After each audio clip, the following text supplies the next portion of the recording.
Michel Tagère, je suis ravi de vous recevoir ici, là, parce qu'on va parler du ballon cosmique, et je suis quand même très curieux de savoir, d'une part, à quoi ça sert, ce que c'est, comment ça marche. Alors je sais que vous avez une vidéo qui va nous expliquer tout ça.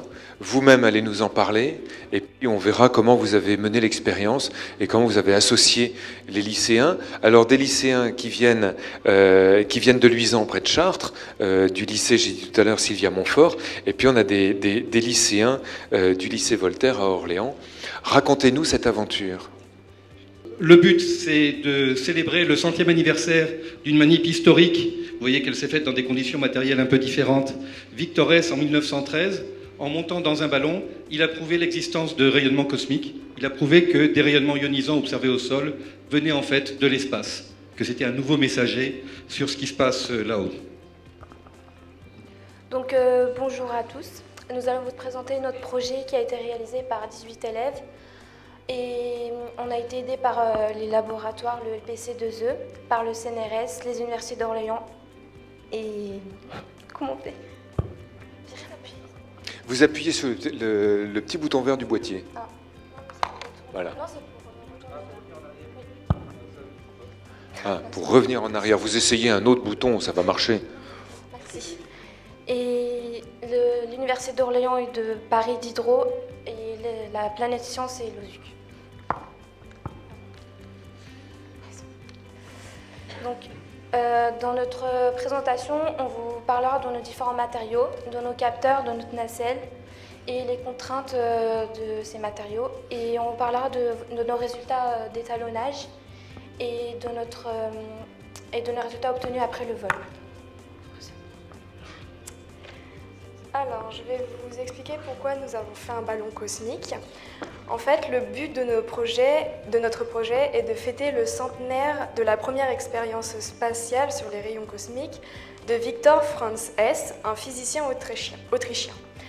Nous avons souhaité refaire les mesures de ce physicien, observer l'évolution du taux de particules ionisantes, c'est-à-dire les rayons cosmiques, en fonction de l'altitude, et comparer nos résultats avec ceux des autres participants du projet.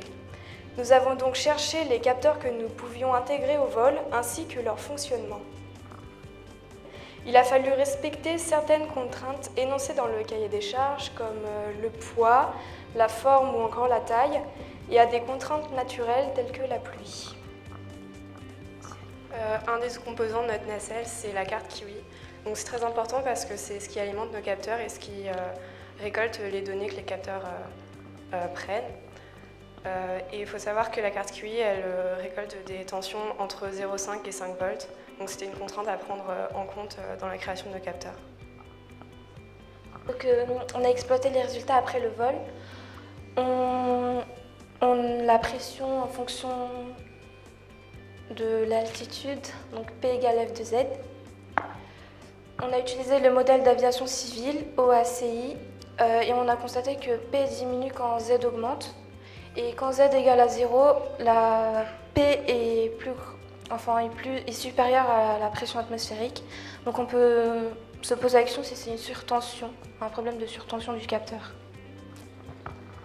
Et on voudrait remercier tous les laboratoires qui nous ont permis de faire cette expérience et aussi nos professeurs qui nous ont accompagnés dans ce projet. Ça nous a beaucoup plu et on est content de l'avoir fait. Expérience finalement, hein.